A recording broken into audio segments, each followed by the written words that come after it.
Hello and welcome back to our Maono podcast. We are glad to be back again, and we have been talking about several topics, several sessions, but today I want us to deviate kidogo kiasi. We talk about something under our thematic area that is under livelihood, but ni mambo na kilimo. It's all about NJAA revolution, food sovereignty. Hizo ni terms kubwa kubwa. We do not understand what they mean. My name is Melody Wanjiro. Karibuni sana. But before we continue, allow me to introduce our guest of today. Tuweze kujua yeye ni nani, ametoka wapi, ametutembelea kutoka wapi, and what he does. Karibu sana. Asante sana kwa kunikaribisha katika hii podcast. My name is Lewis Maganga. I am part of the coordinating team of the Food Sovereignty NJAA Revolution campaign, and I'm really glad to be here. So this NJAA revolution, before hata nikuulize why the NJAA revolution, we believe that it's going to create jobs and it's going to offer skills to our youths in the community. So why NJAA revolution? The NJAA Revolution campaign began as a response to the ever-increasing prices of food and basic commodities. In our day-to-day lives and in our experiences as members of the communities, we have seen that every single day prices of food and of basic commodities keep going up. You come today, unapata unga ulikuwa umeiwacha 200, unapata ni 220, 230 and so on and so forth, as well as fuel and other basic commodities. So what NJAA Revolution really sought, or rather seeks to achieve, is a lowering of the prices of food and also of basic commodities, because Kenyans cannot simply afford to keep up with this rise in prices. We know that as per our constitution, we have a right to access food. So if we have a right to access food, how do we exercise that right? How do we access this food if prices keep going up? We all know that unemployment is a serious issue in Kenya. We all know that access to resources has continued to be an issue, especially for young people. So how are people able to access food? How are people able to access healthcare, housing, and other such basic commodities if prices keep going up?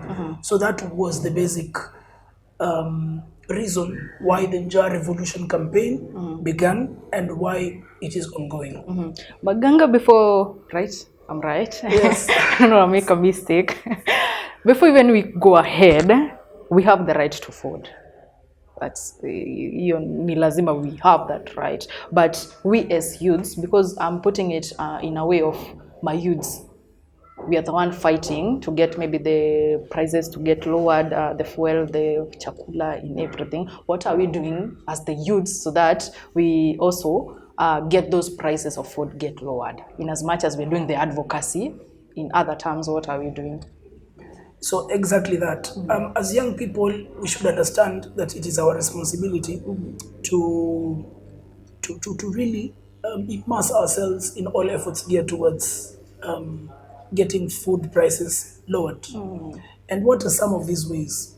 Some of these ways, of course, is the joining such campaigns, pressing policymakers,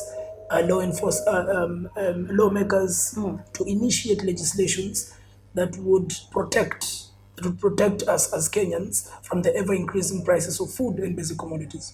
Young people should realize that it is they who have the voice.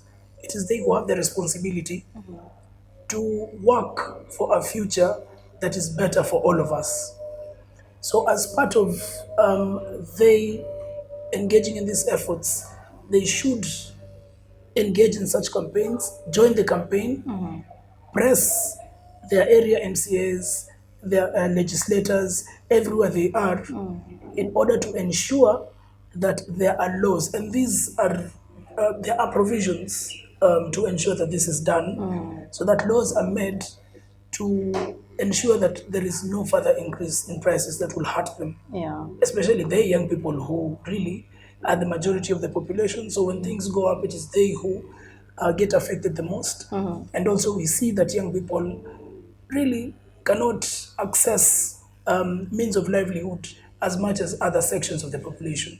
So it is their responsibility to join this campaign. So in this NJAA revolution, I also believe we have to involve the youths in urban farming. So it's also an aspect that you guys have been looking at it to encourage maybe the youths to fall into that. But I want that one to be at the end of this topic. So we go back to food sovereignty, because I feel like these are big terms we are using: the food sovereignty, the food security. So you get to tell us, food sovereignty, what do we mean by that? And food security, what do we mean by that? Yeah, food sovereignty basically is the right of people to control the way in which they produce their food and the manner in which they consume their food, but also the right of people to engage in food production in a manner that is in harmony with the environment that they live in a manner that is sustainable with the places and with the environment that they exist in as people. So really it is that situation in which people know what they are producing, people know why they're producing that, people can link their own needs to the products that they're producing, and people really get to control even the way in which these products are distributed to markets and to people around them. That is food sovereignty.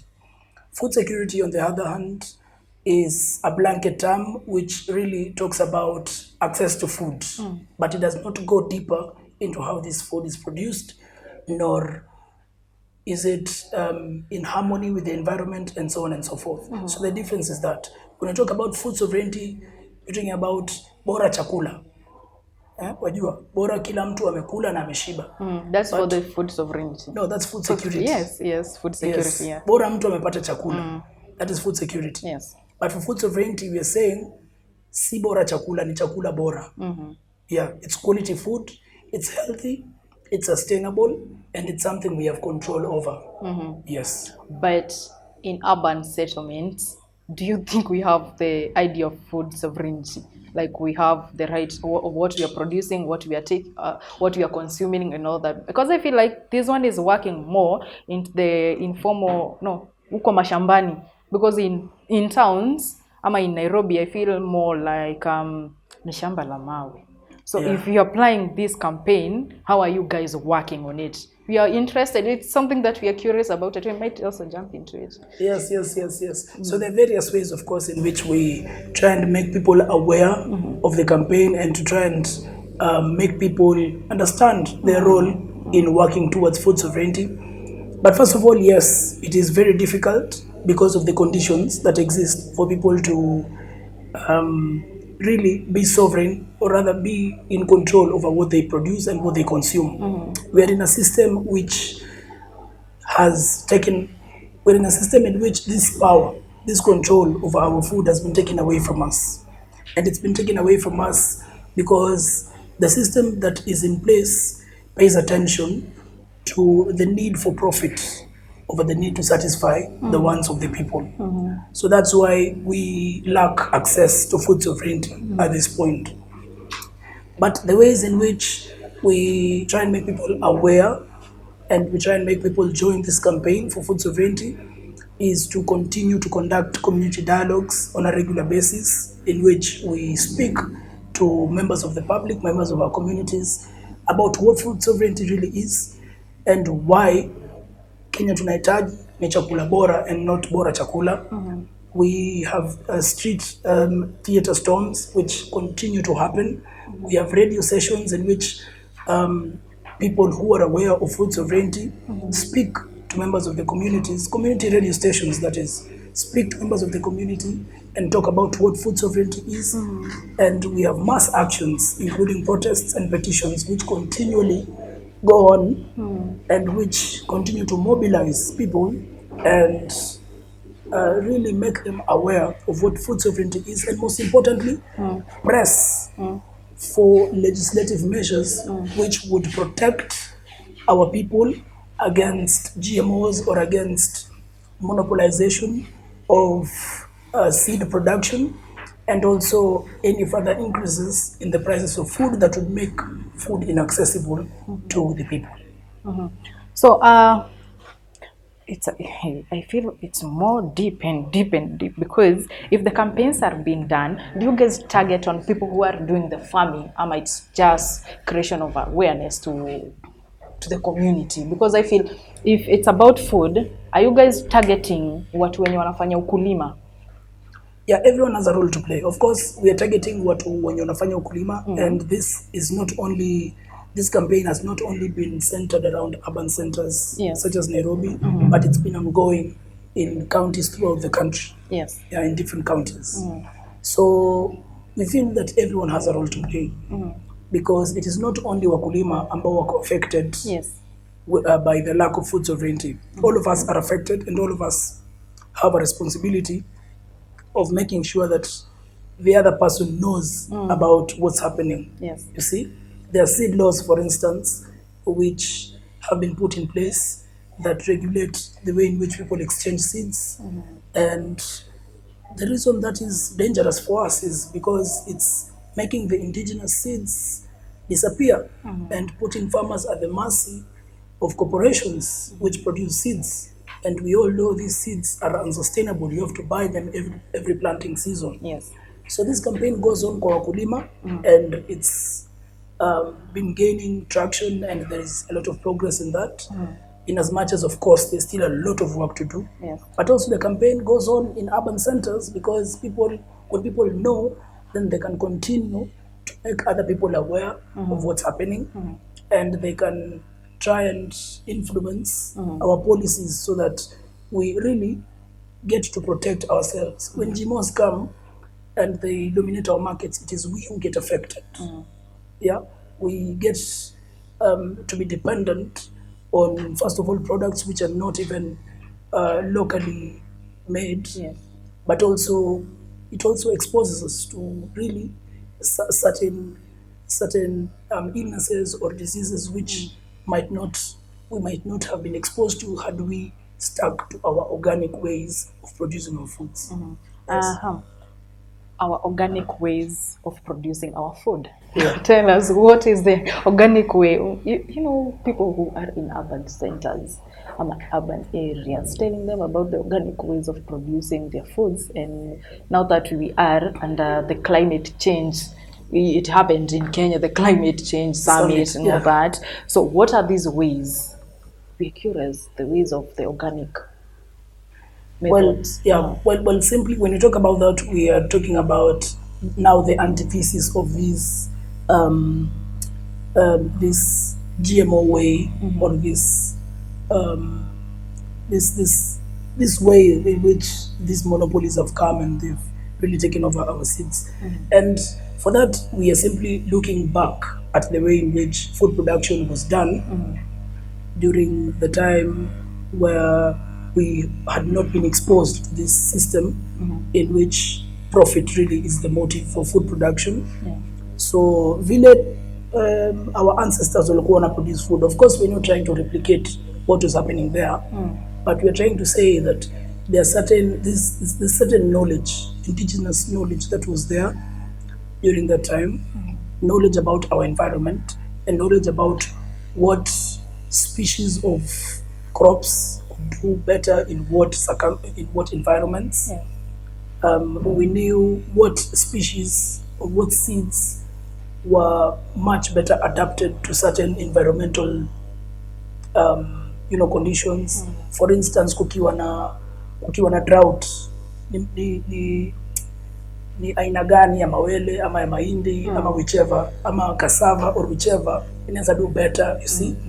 There's a lot of indigenous knowledge that was there. So when you talk about organic ways, we're talking about ways which really encompass this indigenous knowledge that was there, and which place us in harmony with our environments. So that now haukuji tu kuambiwa wewe uko hapa panda mahindi, you see, no, hapa penye nipo kuna certain crops which would do better for this environment and which would better serve us who are living here in this environment, you see. So that's what we say. On that topic, I remember I was in a certain meeting, and there was this guy who said we are not just supposed to plant trees, now that you mentioned about the environment, there are these trees that are specific that help the environment. So before even planting trees, we appreciate that we have the holiday of tree planting. But what kind of trees are we planting? So because I feel easy trees zenye tuna plant, they should add a positive thing in our environment, right? But also, as we continue, I came across something called commercialization, capitalism. Yeah. These are big names. So when we come across capitalization and commercialization, what do we mean by that? Yeah, what we simply mean is making it a business. Yeah, commodification. Let me add another word now. Yeah, confusing us today. So what we are saying is this: food production initially, before the colonial period. Yeah, to be very, very specific, because this commodification, this commercialization comes with colonialism. Huh? So before colonialism began, the way in which food production was done was in a manner in which it was really oriented towards solving our need to feed. You see, so tulikuwa tunapanda chakula na tunavuna na hizo zote so that we eat. We're not doing it so that we can sell it in the market for profit. But what happened during colonialism was that whole thing changed.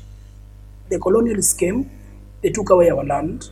The farming that started to happen after they took away our land was not to solve our need to feed or our need to use those crops for any other purpose, but to simply make profit out of it. So that kama unapanda mahindi, ama kama unapanda ngano, ama kama unapanda sukuma, unapanda not because you want people to eat, but because you want to sell that in the market for profit. There's a need to feed by trying to make profit out of it. So that's what we mean really by commercializing food production. And that's the origin of our alienation from food sovereignty. Your alienation in the fact that tumekuwa separated, because initially we had that sovereignty over our food before the colonialists came, lakini wamekuja sasa lose your sovereignty. Sasa tunasema lose your sovereignty kwa sababu gani? Kwa sababu that system which colonialism brought, ambayo inaitwa capitalism, ina place primacy on the need for profit rather than the need to solve our problem, which is food production and the need to feed. Yes. So that's why that problem is there. So food sovereignty tries to solve this, because we are saying we are producing food not just to sell it in the market for profit as the corporations wanted to, but to solve our needs. Yeah. Because food security ni bora chakula. Food sovereignty, chakula bora. Yes. That's the point that should sink. Yes. Let us go to GMOs. You had touched on it, but I feel like haiku sink. You sema tu like ni GMOs, ukiona change of the behavior and all that, you people are taking GMOs, but what do you mean by GMOs? GMOs stand for genetically modified organisms. So we can define it. We can look at it in contrast to what is naturally occurring or what is organic. So something can be naturally occurring. A seed can be naturally occurring, or it can be GMO. So GMO is something that has been produced artificially. So this is not something ambayo ulipata tu kwa nature, but ni kitu ambayo imekuwa artificially created. Of course, the reasons which are given for the production of GMOs is to make seeds or crops more drought resistant or more resistant to pests and all that. And of course, that is understood. However, since we are in a system which places primacy over the need for profit making, that is being used to create a situation in which people are dependent on these companies producing GMO seeds. Yes. that is the problem that we face. But anyway, I was defining it. Yeah. The definition kwanza. Yeah. I'm okay with the definition. Yeah. So at the end of it all, we have the right to food, and it's chakula bora. Yes. Not bora chakula, sindio? Yes. So that's the main aim of all this campaign. Yeah. But at the end of it all, we are going to create jobs for the people, and at the end of it all, tutakuwa instill the skills. Yeah. So I have this scenario. I want to put it in this way. I have this this person mwenye analima sukuma zake hapa nje. We normally use the gunias, that process. The gunias, have you seen the way they plant those two seedlings and then the skuma start to protruding kwa wito to shimo? You know that? And others use tires na wanaweka kwa balcony. So nyinyi kama the people who are campaigning on this podcast, how are you going to reach those people so that you get to educate them on how they are going to not only focus on the food security, but on the food sovereignty?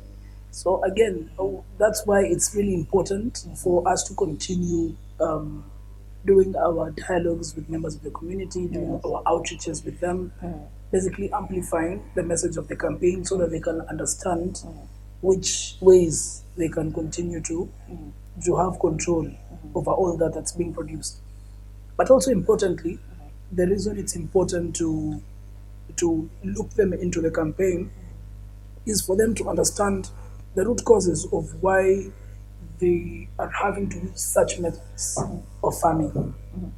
We're talking about people doing urban farming and using bonias, amatayas and such. Yes. And that shows that these people cannot access land, you see?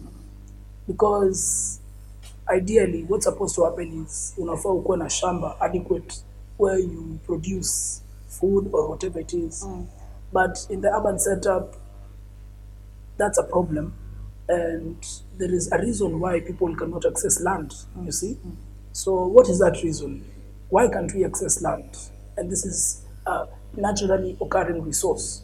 So that's the other thing that the campaign seeks to achieve, so that we understand that we have control, and we understand the importance of having control over what we produce, and having control even over how we access markets and we distribute whatever we produce. But also, we understand that it is our right to also access land so that we have more adequate spaces of doing farming and such production. Yeah. Putting in mind that Nairobi ni shamba la mawe. Shamba la mawe. And also as you are coming in, we have our Kaunka garden. Yeah. We have the flowers and all that. Yes. So it's another form of urban farming. How do we classify that? Well, you could call it that, but this is, of course, again, not meant to. It's not a commodification of it. It's meant to make our environment even more greener and more hospitable and more, basically more in tune with what is happening around here, and that's a good thing. Yeah. So that's a plus for us. Maono, you should clap for yourself. Yes. Now that we mentioned we had the climate summit, and you guys are doing the campaign. How can you rate that? How can you rate yourself as the people who are doing the campaign and the climate summit that happened in Kenya? How is it helping? How was it helpful? Because I understand you guys have been in the field ground for 1 good year. So you have been running for 1 good year, and the summit was just the other month. So how can you rate yourself at the summit? Well, of course, there's still a lot to be done, and we've been making tremendous progress on the ground. Yes. But of course, there's still more to be done because bado kuna a lot of outreach to continue being done so that more and more people can be aware of that. But the difference with the summit is that the summit, we felt, did not involve watu wenye wako kwa ground. Yes. Mostly ilikuwa ni heads of state ama stakeholders ambao wako at the highest level in terms of decision making and policy making. Yes. And we felt some of what came out of that summit did not reflect the ideas or the suggestions that people had as regards climate change and what they want to be done as regards that.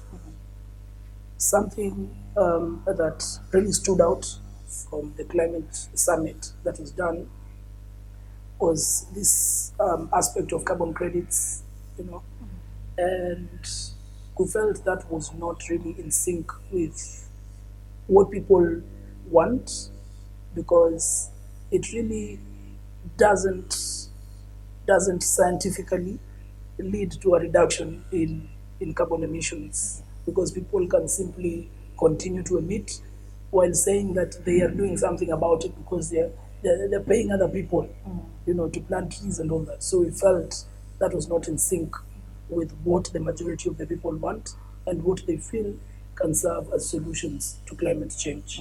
Yeah. Nice one. So far, I have several points that I'm taking home. That is the two main words, the two main outstanding words. That's the food sovereignty, the food security. The rest we have to talk and have more podcast sessions like this so that this whole thing gets to sync. But as we come to the end of the podcast, I don't know, I want you to look at, I don't know, directors, which one is he supposed to look at, and give maybe a parting shot to the viewers when you want to watch, because I believe people will be there curious about easy GMOs. What were you guys talking about?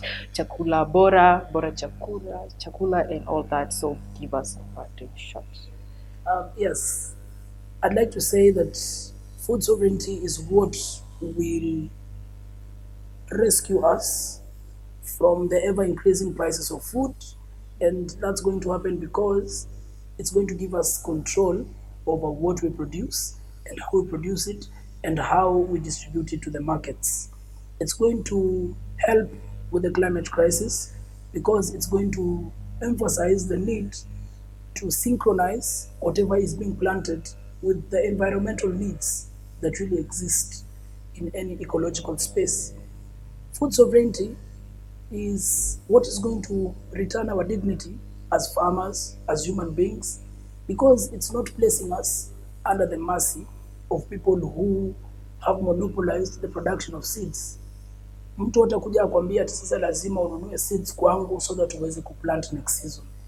Wewe kama mkulima ama wewe kama mtu ambaye una engage in production, it will be at your own discretion to produce whatever it is that you want. Of course, you know what you need to produce and you know the methods that is done. So I'd like to say that it is our responsibility, all of us as Kenyans, to participate in the campaign for food sovereignty, and please join other people who are participating in this campaign, because it is our right to access food, and it is our right to access quality food at that. It is our right to live in dignity as human beings, and therefore we have this responsibility to ensure that that happens for our sake and for the sake of future generations. I still continue to say, lazima ukule chakula bora. Sio bora, chakula. Get to know what you're taking. Yes. It's your right. I've been your host, Melody Wanjiro. But before we leave, always remember to follow us on our socials. That is Maono Africa on Facebook, and any other platform, be it the IG, the X app, the TikTok, and it's our YouTube channel, that is Maono Africa. Leave a comment. Ungetaka kukula chakula inakaa aje? Would you get involved in this urban farming? Would you want to be involved in this campaign? Because we are out here complaining about the prices of fuel, the prices of food, but sisi kama mayouths hapa kwa mtaa, what are we doing? See, it's a two-way traffic. Ni utete na pia ujue venye unajisaidia at the end of it all. Till next time for the same session and more about the big words zenye tumekuwa tukiongea kuhusu. Kwa hiyo